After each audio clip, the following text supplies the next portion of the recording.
I wish this was a cold open that I could, actually be, semi-humorous about or whatever, but there's nothing humorous about a hurricane of, at this taping time, category 4 or 5 magnitude, depending on what report you want to believe right now. And that hurricane is heading directly for the Winter Park, Orlando area after it hits the coast, maybe in Tampa, it sounds like. That's where JB is located. Yep. And so, JB, what's going on? Are you going to evacuate? What's your game plan here with respect to enduring a hurricane of this size, I guess? Well, the one good thing about being in the Orlando area is that we're 80 miles off the West Coast, so the storm will need to travel a pretty far distance. But even if things don't change with the spaghetti meters and predictive models, you know how we feel about predictive models on this show, we're still probably going to get about a category 1 or 2 force wind and rain. There probably will be some flooding. I've been draining my pool for the last couple of days in anticipation of that. I've taken everything out of the back and front yard that could go up in the air and fly away. A few final touches will need to be done between now and I guess late Wednesday night is when the storm is supposed to pass by. We will hopefully wake up on Thursday to minimal damage and hopefully we'll have power still. I don't know. We'll see what happens. I have a feeling that our, sort of privacy fence that's not made out of stone might be destroyed by what happens, or at least several of the pieces of it might be in different neighbors' yards. That happened in the last storm, and a few little pieces here and there. But we're just gonna hunker down and hope for the best. And we've been through a few of these storms in the past. They usually literally blow through town with some sticks and trees and that kind of thing, but no real damage. So we're knocking on wood, fingers crossed, and hoping for the best, and we'll see. If you see me on Friday morning for In the Huddle, then everything went just fine, and if you don't, then I guess we're still waiting for power to come back on. Maybe get your batteries going, and then that way you could participate by a cell phone or something from a remote location. If we've got this down to a science. You've hosted the ECAC selection show on somebody's front porch before. Side of the road, yeah. So if you can do that, you can do pretty much anything. Hey, I've got a Whitewater shirt after 17 years. Nice shirt. Yeah, after 17 years, when my first Stag Bowl which was their first win versus Mount Union, Jay Perkins purchased this and gifted it to me. I will be giving him a couple of our In the Huddle shirts. Jay, thank you very much. And yes, to answer your question from weeks ago there, JB, Jay Perkins is the son of the Perkins of Perkins Stadium. And so you want to talk about royalty there? I mean, he took me around, met everybody there. We'll talk a little bit more about that after we do Crunchtime, which is the purpose of this episode, to go through so many games that we went to the Crunchtime Express model this time, which means that we'll have focus games and then some games we'll just kind of touch a little more superficially, but still a lot of good action from 17 games is my count, as long as all the videos have remained up after I go pull clips after we do this, which is kind of the reverse order that you should do this stuff in, but when we're reconventional here on this show called In the Huddle, Season 17. Week 5, crunch time in effect. Here we go.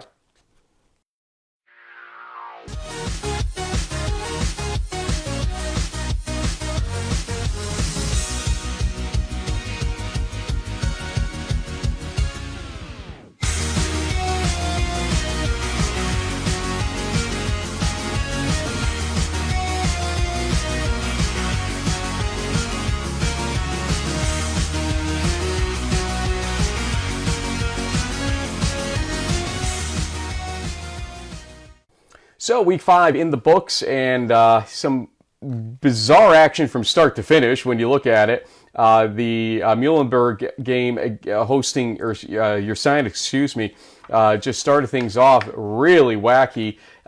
You had a Mount Union game that was 7-0 at halftime against a team that was winless. And I mean, what else were you looking at? Oh, Hobart beating Ithaca. Of course, that was right on my list of upsets for the week. Not. JB, what's your 30,000-foot view? And congratulations on your Statesman getting a big win after how many years against Ithaca? Go ahead, you can rub it in.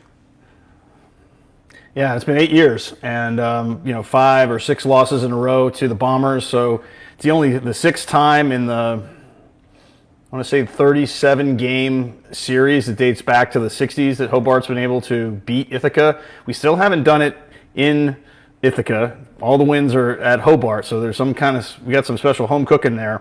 But this Hobart defense is special. The special teams on this game were crazy. We'll talk a little bit more about that. There was an 86-yard punt, the longest punt in the football season, NFL, college.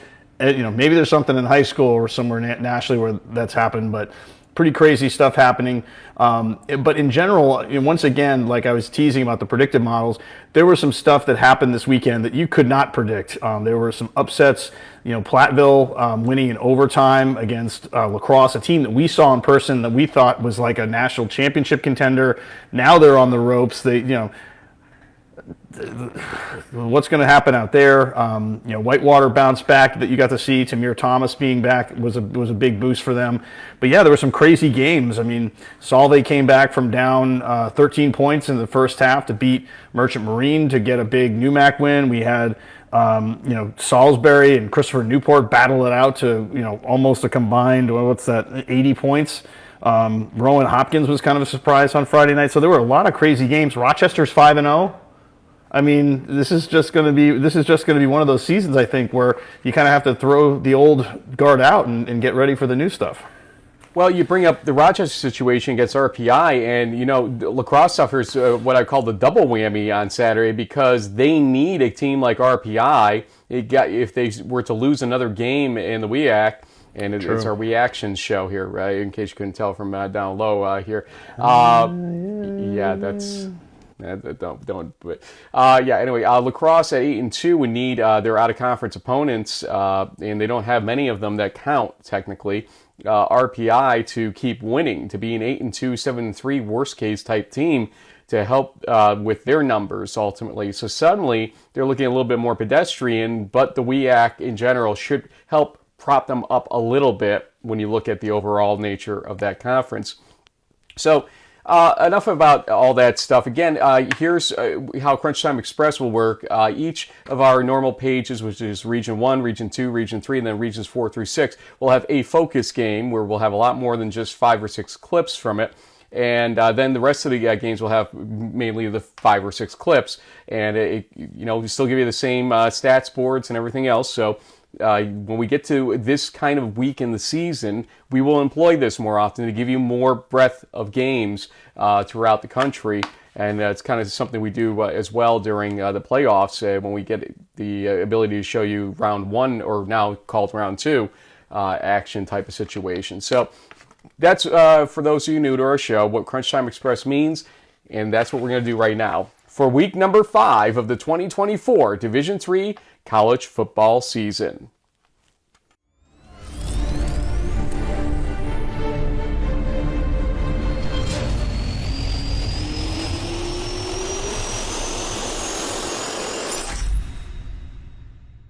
We'll start with our focus game in Region 1, and that's Salve Regina at Merchant Marine Academy. Midway through the second quarter, here's Gervie Alota with a 6-yard touchdown run to make it 20-7 Merchant Marine Academy. That 13-point lead that JB alluded to in the open.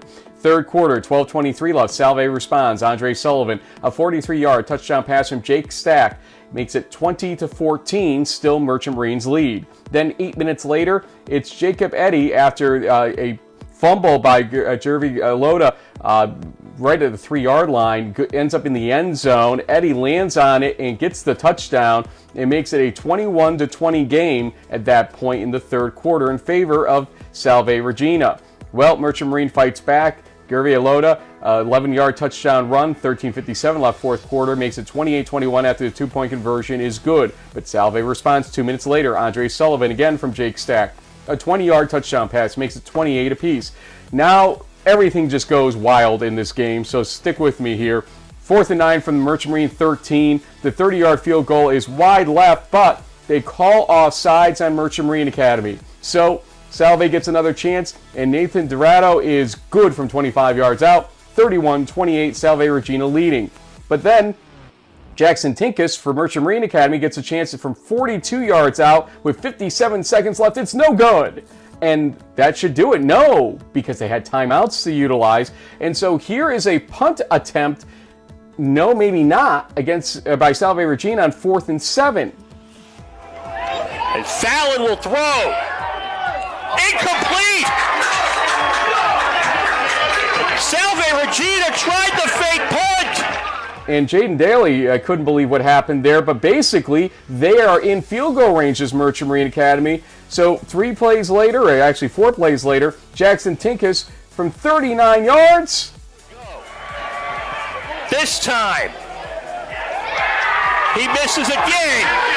No good. 21 seconds left. That would do it at that point. And Salve Regina hangs on 31-28 after trailing by 13 at halftime. Alota, 199 total yards, 3 rushing touchdowns, 1 passing touchdown, 2 interceptions. Andre Sullivan, 2 receiving touchdowns for Salve Regina.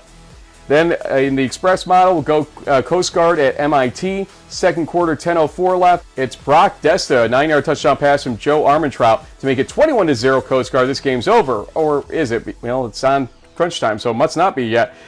Second quarter, in 5:37 left, Hutchinson gets an 18-yard touchdown pass from Thomas Stuber. 21-7, MIT trying to come back. Third quarter, 1:10 left now. It's Keegan Duty, a 34-yard touchdown pass from Stuber, makes it closer. 21-13, and then it's fourth quarter, 14:22 left. Carson Phelps, a 1-yard touchdown run, 21-19.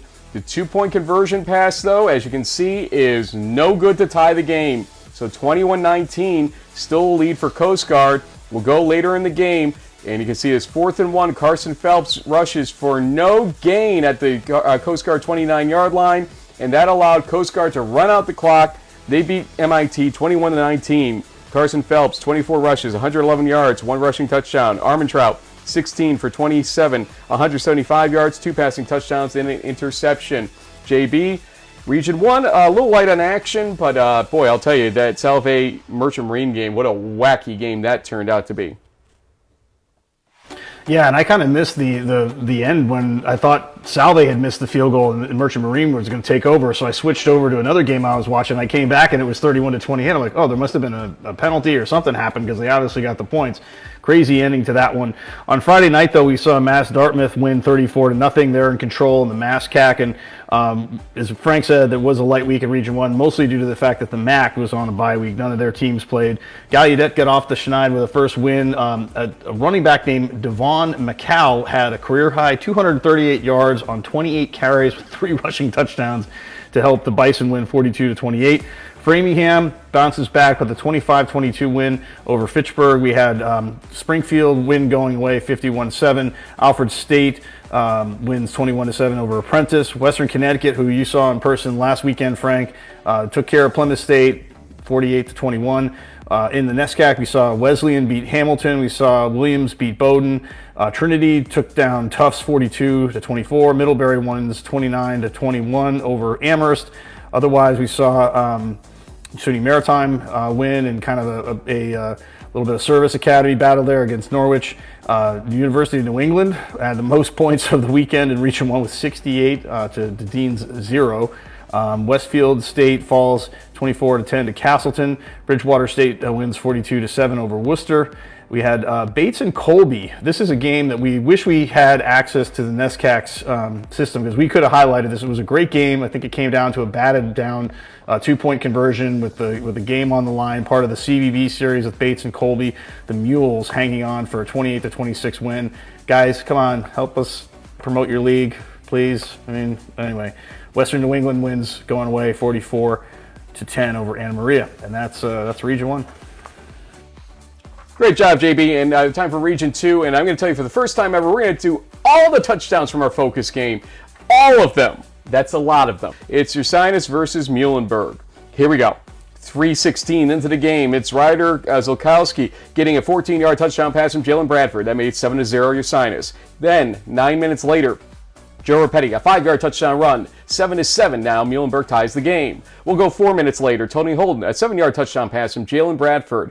That made it 14-7 in favor of Ursinus. Hey, Muhlenberg comes back a minute 20 later. Matt McKenna, a 4-yard touchdown pass from Joe Rapetti makes it 14 apiece.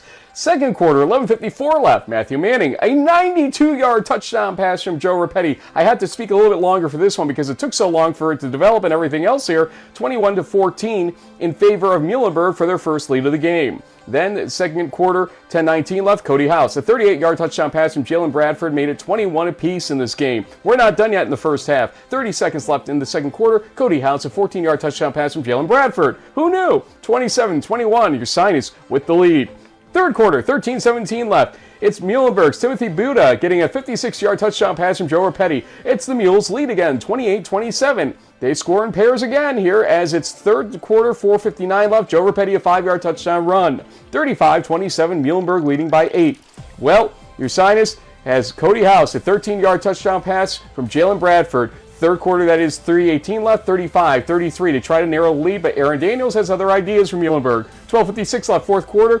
He gets a 1-yard touchdown run. That made it, my goodness, 42-33, a 9-point lead for Muhlenberg. Switching papers.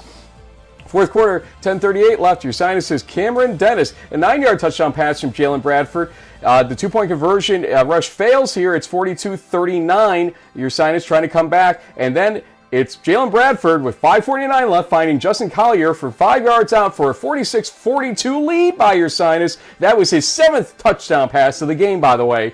And then putting it away essentially is Tony Holden at 3:13 left, fourth quarter, a 79-yard touchdown run, make it 53-42 in favor of Ursinus. 1:50 left, fourth quarter. Chris Ardito, a 2-yard touchdown pass from Joe Rapetti, trying to come back here, 53-50. The onside kick fails, but they do get the ball back, and Joe Rapetti on 4th and 2 is incomplete to Matt McKenna, and Ursinus can celebrate. I can shut up briefly. Well, not really, because I got to tell you more about this game. 53-50 in favor of the Bears.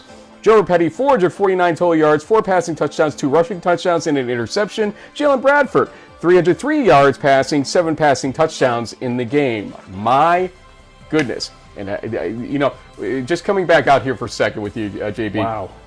One of my greatest achievements ever is getting every single touchdown on video in that game. I was absolutely determined to do it, and we got it to happen there. But, my God, they didn't make it easy on me that night. And great game, though. That was an instant classic. Briefly, if you want to talk about it. Yeah.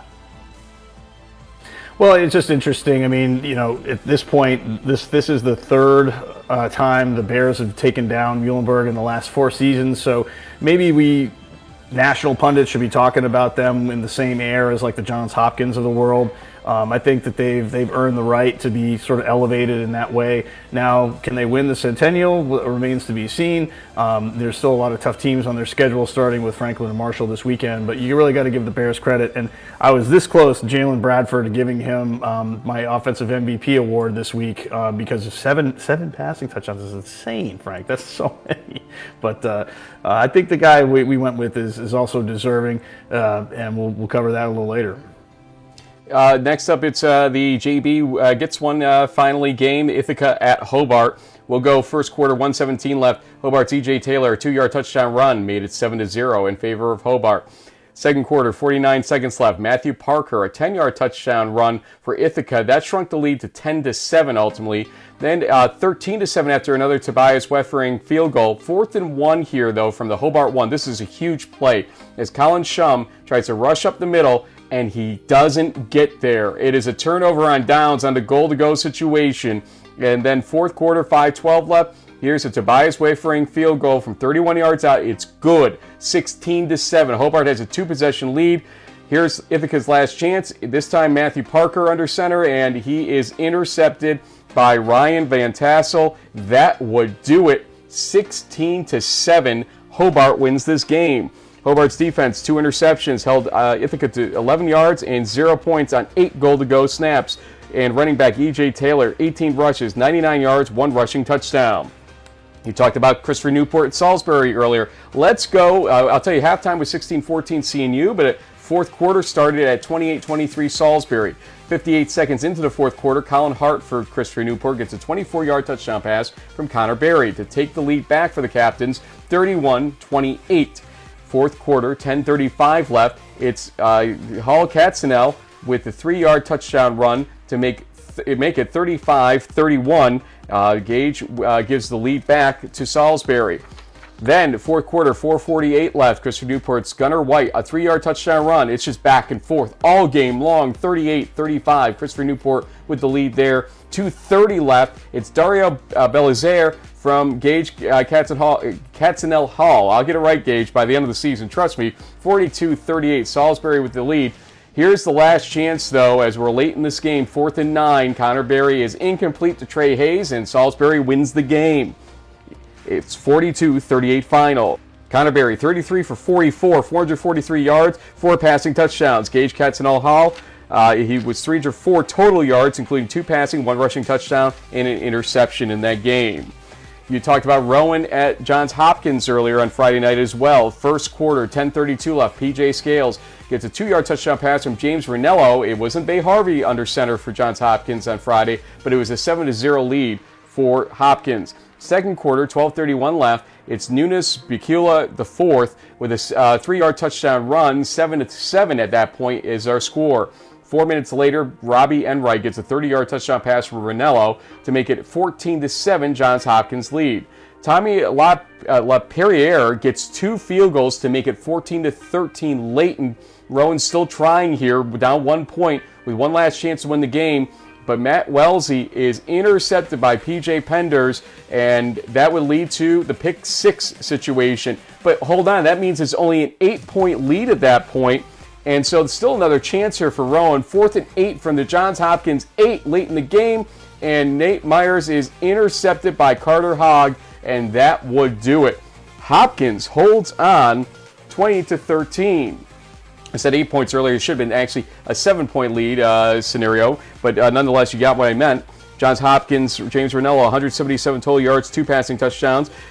Nate Myers, 28 for 44, 242 yards and an interception. P.J. Penders from Johns Hopkins, he gets a game-winning pick 6 with 1:47 left. That made it that 7-point final game.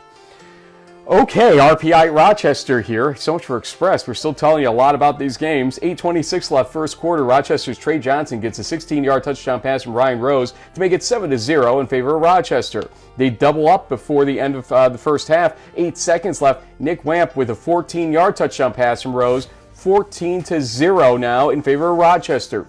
Third quarter, RPI tries to come back. Kevin Hughes, a 5-yard touchdown run. Made it 14-7. Rochester's still leading the game. Then a huge play here toward the end of the game. Here's Jake Kazanowski. He's looking from the Rochester 31-yard line and is intercepted by Jordy Tawa, and that would essentially do it. Rochester holds on to win 14-7. They're at 5-0 for the first time since 1992. Kazanowski, 24 for 30, 204 yards, 2 interceptions. Ryan Rose, 106 total yards, 2 passing touchdowns, and an interception. Then finally, we have Union at St. Lawrence, and boy, this game was incredible. First play of the fourth quarter, I will take you to. Francesco Pelleggi gets a 28-yard field goal for Union. That made it 24-10 in favor of Union.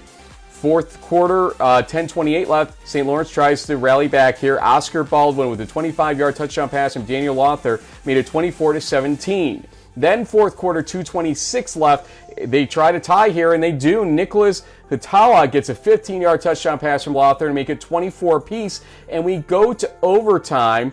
Ultimately, it's going to come down to St. Lawrence because Union failed to score in overtime. Clayton Fogler from 38 yards out has the distance. It is good! St. Lawrence wins it overtime on a 38-yard field goal. The Saints win the league opener at Leckenby. He is good, Chris Engel, and 27-24, St. Lawrence wins the game after trailing by 14 points to start the fourth quarter. They win it in overtime. Daniel Lothar, 28 for 40, 271 yards, 3 touchdowns. Oscar Baldwin, 7 catches, 97 yards, 2 touchdowns. Patch Flanagan, 204 rushing yards, 1 rushing touchdown, 1 interception, but not enough to win the game. And as ATN said, JB, the Liberty League is upside down right now compared to what you would expect it to look like. Yeah. And here we go with just another wild start to East Region football. although Cortland is still Cortland in the East region, or Region 2, or whatever you want to call it these days. A lot of other things seem to be changing. Let's look at the other scores in Region 2. Yeah, and so we start off with Friday night. Wilkes won 54-7 over Juniata. Also, Gettysburg took care of McDaniel 20-7 on a Friday night lights game down in Pennsylvania.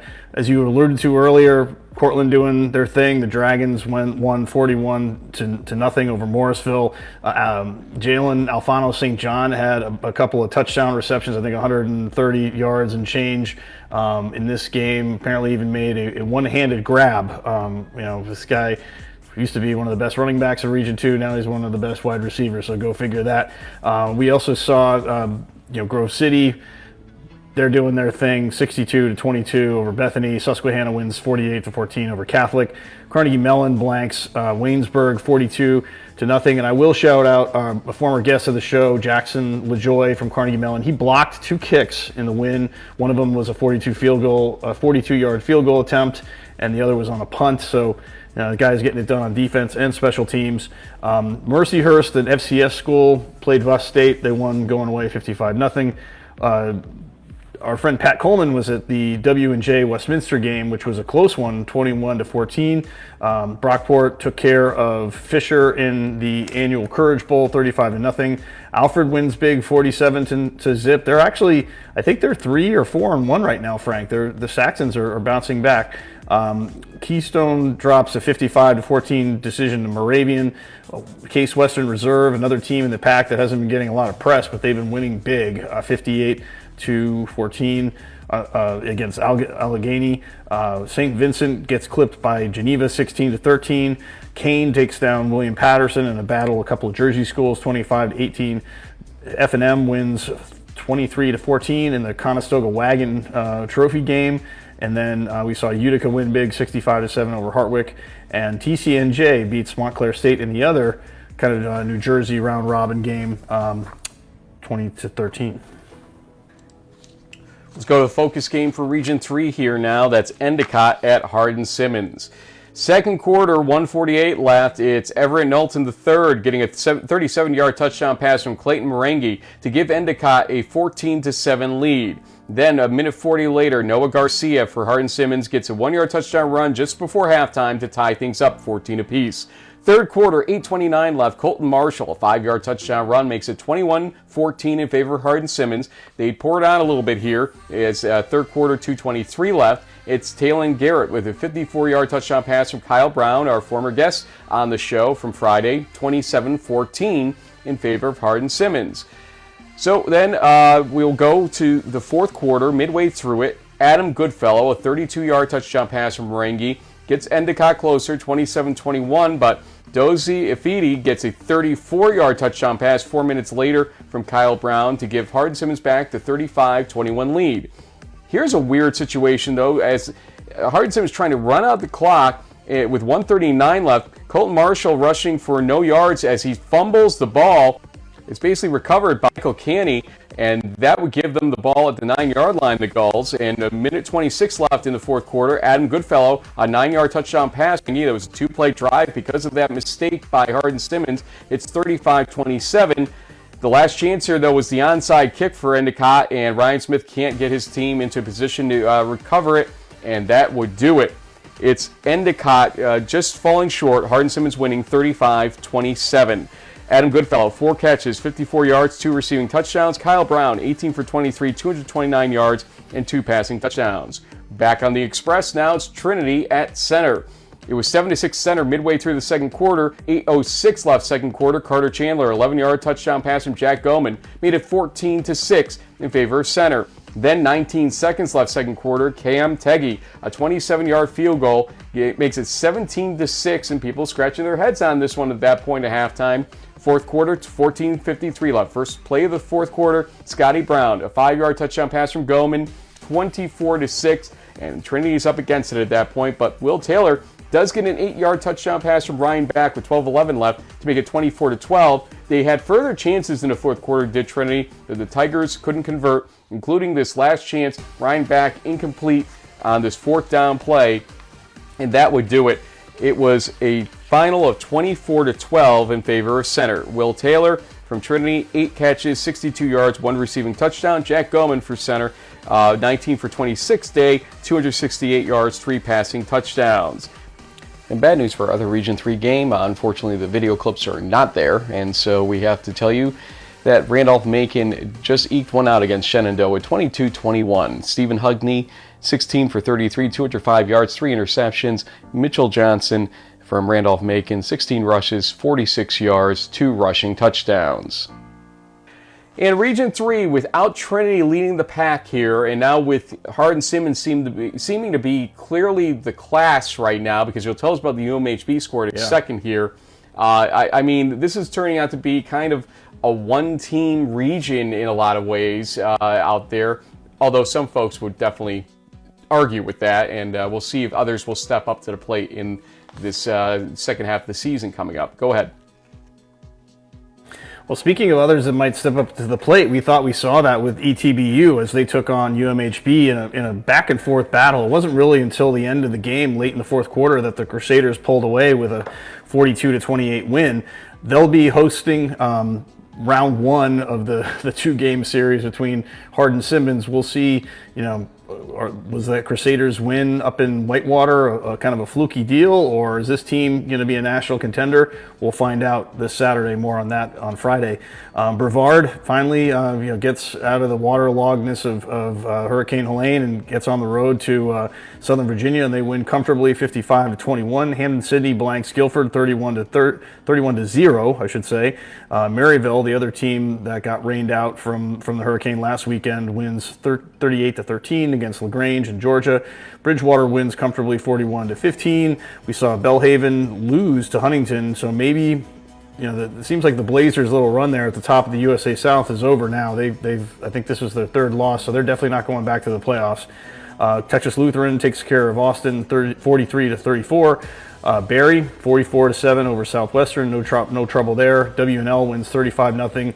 We saw NC Wesleyan just barely squeak by Methodist 19-17. A close call for them.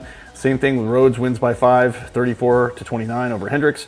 And then in the nightcap, we saw the Gents of Centenary, Louisiana, win 35-14 over second-year, maybe third-year program Lyon, or Lyon, however you want to say that one.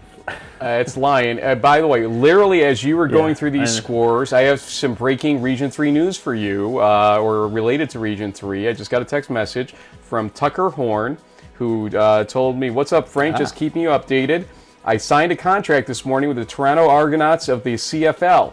Hope you're doing well. Congratulations, no way. That's awesome. Tucker." And I think it's for the next season with Toronto. He'll finish out with Welker, his brother, during their high school season, as Welker's going to be going to Trinity, as you know, next year. So congratulations, Tucker, and to the entire Horn family on that great news. To make the most of the opportunity, as we always say to all the players that get pro ops like that, regardless of what league it is, ultimately. Well, let's finish on a high here with him on this. Regions 4 through 6, we have 6 games to talk about. And let's go to our focus game first here. I'm actually going to go backward on my own plan here. And that is going to be a game I attended, and that is UWO at UWW. That's Oshkosh at Whitewater. Let's look at this freshman quarterback Cole Warren first for Oshkosh. 12:49 left first quarter. He finds Trey Tetzlaff for a 33-yard touchdown pass and a 7-0 lead early on in this game. Then, second quarter, 10:50 left. Drake Martin, a 2-yard touchdown run, ties the game. You'll see a lot of Drake Martin in this package, as while he's listed as a tight end, he essentially is a running back or fullback in the way they package it, and was a running back formerly. So that's the story of Drake Martin and the 7-7 score there. Then 6:30 left in the second quarter. You'll see Warren complete a pass to Clayton Schwalbe. Third and 11 pass, gets the first down, and then some, but fumbles it. And Kyle Kobelinger, I should say, lands on it. And a good call by the officials here. It was certainly out before he hit the ground. And coming off of that turnover there, Jason Sinetti gets a 1-yard touchdown run, making it 14-7 late in that first half. Third quarter, 10:50 left. And you'll see here Jason Saniti is intercepted by Jose Munoz Dominguez, and that would worry most people out there, but that defense of Whitewater ultimately sacks Cole Warren on third down in the ensuing drive and forces a punt, so they get away unscathed. Fourth quarter, 14:28 left. Tamir Thomas, a 16-yard touchdown run. I do not know why he felt the need to leave his feet at the end of this, but hey, it works. 21-7 in favor of Whitewater. Oshkosh tries to rally back. 10:05 left, fourth quarter. Justice Lovelace, a 32-yard touchdown pass from Cole Warren. 21-14 at that point. And here's the last chance. They need to stop Drake Martin here to get the ball back to Oshkosh, but 4th and 1, he gets a 3-yard gain, and that would do it. Whitewater wins 21-14 over Oshkosh. We saw a D3 on-campus attendance record of 21,233. Cole Warren, 18 for 32, 270 yards, 2 passing touchdowns. And Tamir Thomas, 26 rushes, 123 yards, and 1 rushing touchdown back from injury in that game. Let's go now to the Mount Union at Otterbein game, and I'm not going to tell you about any scoring until second quarter, 4:53 left. Mount Union's Tyrell Sanders gets a 4-yard touchdown pass from Noah Boudry to make it 7-0, Mount Union, and that was our halftime score. Third quarter, 11:30 left. You can see the 2nd and 6 play from the Otterbein 6. Boudry is intercepted by Niels Abasolo and returns the ball 20 yards to the Otterbein 20. But my goodness, that's still a 7-0 game. What's going on here? Third quarter, 48 seconds left. Darnell Williams, a 27-yard touchdown run for Mount Union, made it 14-0. Fourth quarter, 9:35 left. Tyler Echeverry gets a 27-yard touchdown run, and that would do it. 21-0 in a very pedestrian win for Mount Union. Caden Lassiter, 275 total yards. Tyrell Sanders, 7 receptions, 107 yards, 1 receiving touchdown on the day. Next up, North Park visiting Augustana in this game. We're going to just fast forward to the fourth quarter. 12:05 left. Augustana's Braden Smith, a 35-yard touchdown pass from Cole Bardwaj, made it 17-7 in favor of Augie. Fourth quarter, 6:47 left. North Park's Michael Messersmith III gets a 31-yard field goal, 17-10, so a one-possession game. Then they get the ball back eventually with less than a minute left. Jeremy Ambago gets a 10-yard touchdown pass from Matt Eck. North Park is tied at this point with Augustana, 17 apiece. And we go to a double overtime as the teams traded touchdowns in the first overtime. Augustana goes first. Jordan Clem gets a 39-yard field goal to make it 27-24 in favor of Augustana. North Park, on the other hand, Matt Eck gets a 1-yard touchdown run, and North Park wins the game in double overtime, 30-27. Mike DeJoya, a 23 rush day, 113 yards, 2 rushing touchdowns. Matt Eck for North Park, 273 total yards, 1 rushing touchdown, 3 passing touchdowns on the day. Next up for the Little Brass Bell, it was North Central against Wheaton. And 14:27 left, so 33 seconds into the game, Luke Lanen, a 35-yard touchdown run, made it 7-0 in favor of the Cardinals. 9 minutes later, Joe Sacco, a 14-yard touchdown pass from Luke Lanen. Who said he couldn't throw? 14-0, North Central leading. Wheaton would respond. 45 seconds left first quarter. Ben Bonga, a 9-yard touchdown pass from Xavier Jones, makes it 14-7. Still North Central's lead. Luke Lanen, though, a 53-yard touchdown run. This is what we're used to seeing from him. A 21-7 lead for North Central at this point in time. Giovanni Weeks, 6 minutes later, gets a 1-yard touchdown run for Wheaton, 21-14 at that point, but North Central just keeps repelling them. Thomas Skokna, a 28-yard touchdown pass before halftime, made it 28-14 for North Central. They would go on to win this game big, 55-27 in a game much like last year's version. Luke Lanen, 288 total yards, 2 passing touchdowns, 3 rushing touchdowns. Giovanni Weeks, 20 rushes, just 71 yards, 1 rushing touchdown. Platteville at La Crosse. Again, we'll just go to the fourth quarter here. 9:58 left. La Crosse's Gabe Lynch gets a 47-yard touchdown run to give La Crosse a 15-point lead, 24-9. Platteville responds 3.5 minutes later. Brant Stair, a 42-yard passing touchdown from Michael Priami, makes it 24-16. Then Platteville, with 1:18 left, has Priami find Carter Olson from 40 yards out. 24 apiece at this point because the 2-point conversion was good. Michael Stack would have an attempt, though, from 58 yards out as time was expiring. for the field goal and the win, and it's no good. And so we go to overtime. Lacrosse starts Stack with a 37-yard field goal that is true this time. 27-24 Lacrosse leads, but Platteville in one play with the double pass. Ryan Doherty gets it from Brant Stair, a 25-yard touchdown pass. 30-27, Platteville wins in overtime by that score. Gabe Lynch, 24 rushes, 120 yards, 2 rushing touchdowns. Brant Stair, 7 catches, 189 yards, 2 receiving touchdowns, including the game-winning touchdown pass. Finally, it's Cal Loop at Chapman. Second quarter, 5:12 left. Joey Yellen, 3-yard touchdown pass. In this game, he gets it to be a 21-7 lead for Chapman. But Cal Loop would come back here. Jaden Casey, a 1-yard touchdown run, makes it 21-14. And then Cal Loop's Cade Cadam gets a 6-yard touchdown pass in the fourth quarter, midway through it from Jaden Casey, 21-20. Because the extra point was no good. Still, though, Chapman would add a field goal. Jax Hudson hits a 26-yard field goal to make it 24-20 with 1:45 left. And there would be one final chance. Cal Lutheran who can't hit the field goal for tying here because that missed extra point earlier. And Jaden Casey is incomplete from the 12-yard line. Time expires, and that would do it. The final is Chapman 24, Cal Lutheran 20. Cade Cadam, an 8-catch day, 119 yards, 1 receiving touchdown.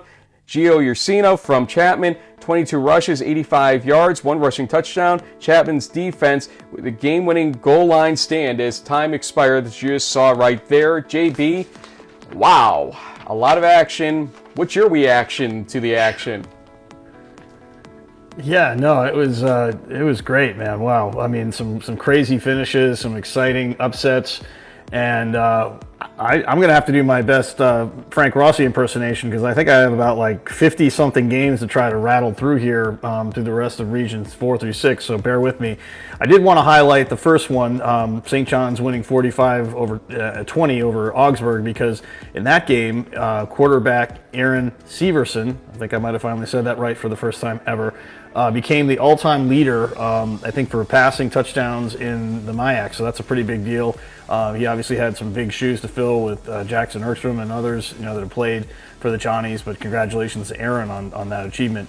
Another WEAC team that we haven't talked about a ton, but seems to be in the conversation as a potential national championship contender is this River Falls Falcons team. Once again, pasting another team 71-14. And that Eau Claire team isn't that bad. So there's something special there with the Falcons. We'll see if they keep moving up the ranks. They have a big game coming up this Saturday. We'll talk about it on Friday. DePaul wins 53-14 over Ohio Wesleyan. We saw Whitworth and Aurora win big in their games. Linfield shut out Willamette 72-0. That was, I think, one of the highest point totals of these 3 regions for the weekend. So Cats still holding strong there. Hope continues to keep plowing through teams pretty regularly, 42-6 over Trine, not competitive there. Alma bounces back and wins by 60, 73-13 over Calvin. Albion takes care of Yo Adrian, 38-27. Wabash had some kind of crazy stat. I'll have to look this up. I think this was on the Team of the Week here thing from D3Football.com. Yeah, they produced a season high of 577 total yards of offense, including a season best 334 rushing yards and 5 touchdowns. Whew, that's a lot going on for the Little Giants. Grinnell squeaks by Lawrence 17-14. St. Norbert wins 28-10 over Concordia, Wisconsin. Defiance takes care of Manchester 35-3. John Carroll wins 35-10 over the Muskies. Bluffton wins 39-7 against Anderson. Heidelberg beats Capital 45-22 in the OAC. Mount St. Joe's Hanover was a game that I think we actually picked on Friday, and fortunately Frank and I were right. 49-41 though, a little bit closer than we would have thought for the Lions, but they still got the win. Rose-Hulman wins in the Heartland as well, 24-14. Denison takes down Wittenberg 30-20. Good win for the Big Red. Olivet wins 45-12 over Kalamazoo. Central takes care of Simpson 59-14. Carleton drops a 31-6 game to Concordia Moorhead in the MEAC. We had Chicago win 23-3. Bethel takes care of Gustavus 43-0. Nebraska Wesleyan takes care of Buena Vista 34-21. Elmhurst takes care of Carthage 23-17. Co beats Loris 43-10. I think there's a big Co Central game coming up this weekend in the ARC, something to keep an eye on there. We'll talk about that more on Friday as well. St. Olaf, who is quietly, I think, undefeated in the MEAC, so they won 41-6. I'm not sure if they played anybody just yet. We'll find out if they're contenders or pretenders pretty soon. Wash U wins 33-23. Minnesota Morris and Martin Luther was a close game. You heard about that on ATN, 21-14 for the Knights, I believe is their mascot. Northwestern Minnesota puts up a 69-14 win over Crown. Also in the WEAC, we saw Stout take down Stevens Point 22-15. Greenville beats Westminster, Missouri 35-14. McAllister just comes up a little short to St. Scholastica 30-28. Lakeland wins 42-21, and their quarterback Robbie Michael had 410 yards of offense and 4 touchdowns. 82% passing completion and passing completion percentage, easy for me to say. Pretty impressive day for him. Ohio Northern Marietta was a game that we picked, and Marietta won going away 45-10. I still may argue they might be the second best team or maybe the best team in the OAC. We'll see what's going on because that Mount Union score was pretty weird, Frank. 49-14, Carroll will win over Milliken. Cornell of Iowa wins 39-34 against Ripon. Dubuque wins big 64-7. Lake Forest shuts out Knox 42-0. We thought the Blue Boys of Illinois College would bounce back after their loss to Lake Forest, but Monmouth took it to them. The Scots won 44-23 in convincing fashion, so it looks like the Midwest Conference may run through Monmouth and Lake Forest. We'll see how that one shakes out later in the year. Concordia Chicago wins 31-27 over Eureka, and then back on the West Coast, we had Lewis and Clark beat George Fox 24-21. That's a bit of an upset. Pacific won big 62-34 over Puget Sound. Claremont Mudscripts wins 20-14 over Pomona, and then Laverne drops a 38-17 game to the Bulldogs of Redlands. And that we got to get a move. Yeah, we got to get moving here, and that was crunch time for week number 5 of the 2024 Division III college football season. JB, let's just go right into your MVPs of the week. And as you said, you did not choose Jalen Bradford from Ursinus, who would have been a great pick. So why did you pick Brant Stair from Platteville? Well, not only did this guy catch a couple of touchdowns, and I think he had 189 yards receiving in the game, he actually threw the game-winning touchdown on a trick play. It was a great call by the Pioneers offensive coordinator that the Eagles just didn't see it coming. And so not only can this guy catch and run, he can throw. I think he's one of 3. There's 3 Stair brothers on the Pioneers roster, which is pretty interesting. They're not all the same age, but they all went to Platteville and they're all on the team together, so that's pretty cool. I'm sure that was a special moment for the Stair family. I mentioned it before. This guy averaged 65 yards per punt, and the probably the play of the game that really saved Hobart early on was kicking 9 yards from his own end zone. He boots the ball 86 yards to the Ithaca 13-yard line. Last year when they played Hobart, there was a bad snap on a kick, and Ithaca scored on a fumble or touchdown, and everything went downhill from there. This guy boots the ball 86 yards, setting a school record for that distance. It's the longest punt of any level of football, including pro. Pretty amazing performance, and he then kicked a bunch of other punts that were averaged out to 65 yards, was a big reason why the Statesman just kept Ithaca backed up. And last but not least is Nick Blostrom from Salve Regina. He had the 2 interceptions that were in big plays in the comeback for Salve Regina, who looked like they were on their way to a loss, but managed to squeak out with a 31-28 win for them in the NEWMAC. So those are my 3 MVPs for Week 5. And you're an MVP of your own right here, as you gain a game on me this week, and you are tied with me now, 15 and 18 each of us. I call the Mount Union 50. winner earlier pedestrian. They're 50. What did I say? 15. 50. 8, 10, and 5 is where we were for the week for me. 11 for you. Pedestrian by me, like I was saying about Mount Union's performance. JB, I want to take you through a little bit of my day at Whitewater because it was my first time there. And first off, thank you to Jay Perkins, and there's the entryway for Perkins Stadium, as you can see there. A very beautiful day, a little bit of wind, but great day overall. And so Jay took me through some of the facilities that Whitewater has, and so kind of their football office building to the if you're looking at the stadium to the right, basically. This is the entryway. Hey, come look at our national championships right there. Wow. Yeah, I mean, great entryway. Well played by them. Got to meet Coach Rindle and the staff. So thanks to them for talking to me pregame. And then I got to go to the football meeting area and facilities generally. And here is a couple looks at their locker room area. And you can see TV Nice. up there, beautiful lockers and everything else, kind of different angle here. Some of the former outstanding players from like every other D3 school out there, Frank, right? I mean, I felt like it was just same old as I'm walking around. You're right, not so much.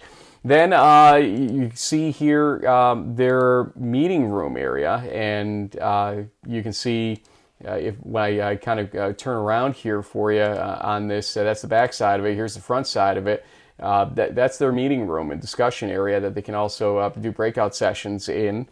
What else we have here? We've got the trainer room is like about triple the size of what I remember from Union College. And again, this kind of, a football zone going on here more than anything else. And so there's that as well.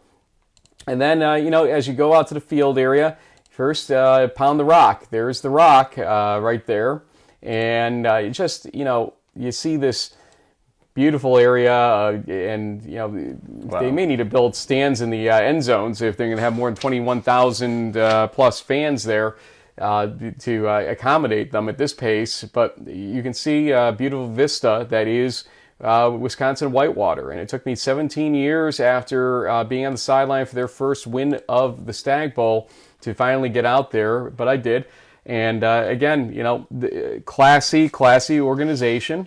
And just, look, they may not have won a Stag Bowl recently, and I'm sure folks tell them that all the time, but they're still going to be in the discussion all the time with those types of facilities. Just like when I was talking about Mary Hardin-Baylor, don't expect Mary Hardin-Baylor to just fall off the cliff, because what they have to offer recruits is such an experience that you just don't recognize compared to a lot of other schools out there. And so, long story short, the Whitewaters of the world and the Mary Hardin-Baylors of the world will be just fine. If you're trying to determine who's who based on national championships, there's only one out of 240 teams each year that will win that national championship. So you can't do that very easily, because then you're going to be saying that Mount Union's just a whatever team too, because they're not winning them every year anymore either. But we have teams that have stepped up the game, like Whitewater did back when and have since, and this is how they just keep rolling and rolling and rolling to a certain degree in whatever division they're going to be in. I say that for Mary Hardin-Baylor's sake, because we don't know what the future holds for them, but Whitewater, clearly a Division III team. I think you feel sometimes, are they really a Division III team, though, with some of the facilities you see there? What's your thought as you look at all that? Yeah, no, all the WIAC teams, I think, are basically, D2 or FCS level programs that are basically pretending to be D3. They don't really fit the D3 model, which is typically, private, 2,000 students or less. I mean, Hobart's homecoming game against Ithaca had 2,300 fans in attendance, and that's probably what an average that you see from 85 or 90% of D3 attendance figures kind of out there in general, and then you have 10 times that at this game. It's just a totally different level of football, I think, from a facilities expense and just sort of the whole structure, the types of universities that they are, the size and the scope that they have. It's just a total different deal. But at the end of the day, if the NCAA says they're in D3, more power to them to keep doing what they're doing.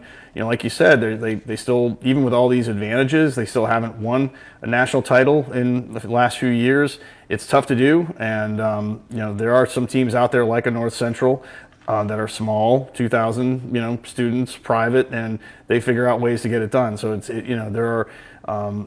I think it's an exception, but it is from a fan perspective.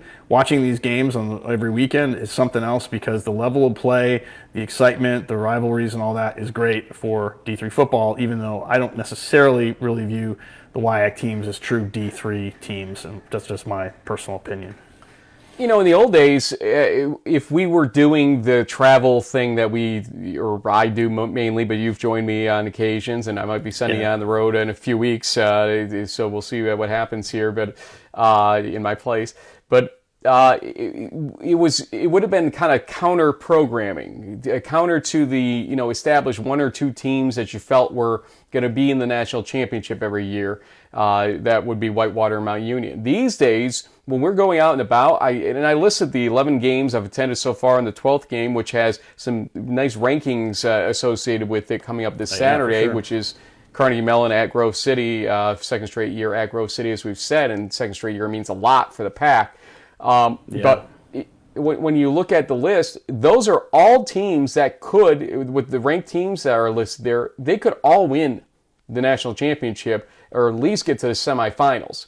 That's the oddity of this all, that things have changed so much that there is a parity level in there. Now, it's not to say that Whitewater is down as lower end of a pack. I think it's just that a lot of other teams have risen up to the occasion and have begun to understand what it takes to win, including Cortland.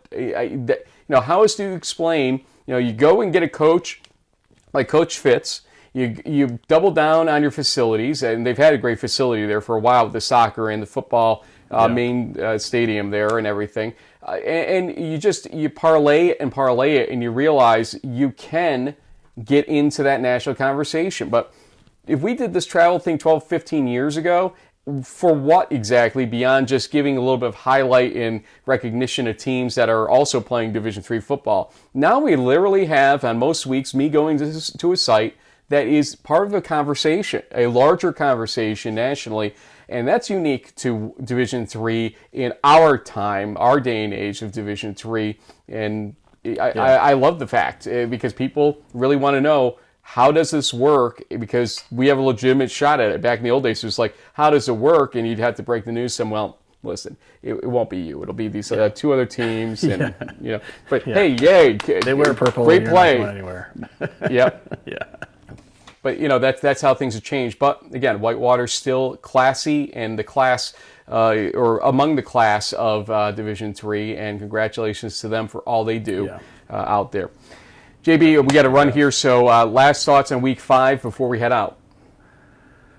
Well, I did do a short little ask for some fan interaction, and of course our always Johnny on the spot, Rambo's carving knife wanted to get our input on who would be each of our Gagliardi top 5 watch lists as we're about halfway through the season, and I'll start with kind of the obvious, which typically you'd see based on recent. You've got Luke Lennon from North Central who won it last year. You had Zach Boys, who won the national championship at quarterback for Cortland last year. He has got some good numbers, and his team is undefeated, so there's a good chance he'll be in the mix for that. I think, you've got guys like Aaron Severson. Whoops, I almost screwed it up again. So he's, home team, Johnny's guy. They're in the top 4, 5 rankings wise, so he's doing well. But there is a name that I wanted to throw out here, Frank, and you maybe can bail me out on the 5th and final one. But this guy, Nathan McCahill from DePaul, is getting zero press. He leads the nation right now in pass efficiency with a 210.35 rating. He's thrown 21 touchdowns in 5 games. A little under 1,300 passing yards. He doesn't lead the nation in passing yardage. That's Ryan Russell out of Anna Maria, who has over 1,500. And our buddy from UMass Dartmouth, Dante Avilas Santos, he's right behind McCahill with 19 touchdown passes. But I think this McCahill guy, especially if DePaul runs the table in the NCAC and goes on a deep playoff run, could very well emerge as maybe not a front runner for the Gagliardi, but he could end up being a finalist with numbers that he's putting up halfway through the season. Yeah, I mean, look, I got an interesting take that Severson's going to be possibly one of the favorites, I think, in my list right now. I just think he's playing special football. I think that he's kind of gotten the cobwebs off of the whole situation after coming in after Erdman, and you mentioned it earlier, and sort of having to find his place in St. John's per se, and I think he's there. I think he's an exceptional quarterback. So I honestly think it'll be between him, Lanen, and Zach Boyes, but absolutely there can be a couple that come kind of out of nowhere. The problem ultimately becomes this, JB, that we vote before basically we get too deep into the playoffs. The playoffs, and right? so, yeah, basically you have maybe 1 week of playoffs to even look at before the votes have to be tallied up. Now, maybe it's 2 weeks this year because of the change. Maybe we go a little bit later. Maybe because of the new Stag Bowl stance, we push it a month later or something like that because we can. Back a little bit. And it's something that maybe we talked to St. John's and J Club about. But it would be good to be able to assess a guy based on, your team's not usually this deep in the playoffs, and hey, because of you, they've made it this far in the playoffs. So maybe it's something we can ask them to do this year and change a little bit of the calculus there. It's not necessarily going to always go to a guy that's deep in the playoffs. It could be somebody that didn't even make the playoffs, has exceptional numbers and a resume from hell, basically. But, that's, if we're going to go Heisman-esque on some of this stuff, then, mainly almost every game of the season has been played, except for some bowl games for the Heisman situation. We have a different story. We have a up to 6 game playoff structure to get through. That's a large portion of our season in Division III. So we'll see. Okay, now we really have to run. So Week 5, in a nutshell, go. Week 5 in a nutshell, or are we previewing Week 6? I mean, Week 5, what we'll look back and remember is that there were some big upsets this weekend that kind of set the stage up for what's going to unfold in the almost second half. I mean, I guess Week 6 is sort of really the half point of the season. So we're all in on conference play, although ironically, I guess the ECFC doesn't start until like Week 8 or whatever, but neither here nor there. So it's all full speed ahead on conference games, and I think we're going to see some new conference champions crowned later this season because of what some of these early results are really throwing things up. The apple cart's getting turned upside down, and so there may not be a lot of defending champs going back to the playoffs. There could be some teams that won the conference title last year that get in through the expanded 12 Pool C bids, which would be cool. And how that bracket and the robots and all that thing gets figured out, we'll have to wait and see. But I think we're going to see a lot more changes in kind of the conference hierarchies than we've seen in a while. We're about 65 minutes into the show. It's time to go. We'll see you on Friday. JB, batten down the hatches. Let's pray for you to be safe out there with your family, and we'll pray that we get to see you on Friday. If not, we'll have me with somebody. We'll figure this all out as the week develops, but we'll keep everybody updated on Twitter on how you're doing, and thanks for watching again, folks. Week 6 coming up. We're basically at the midpoint of the season right here as we sit in Week 5 to 6 transition zone, and so get ready for some more excitement here in this regular season as conference play continues. See you on Friday.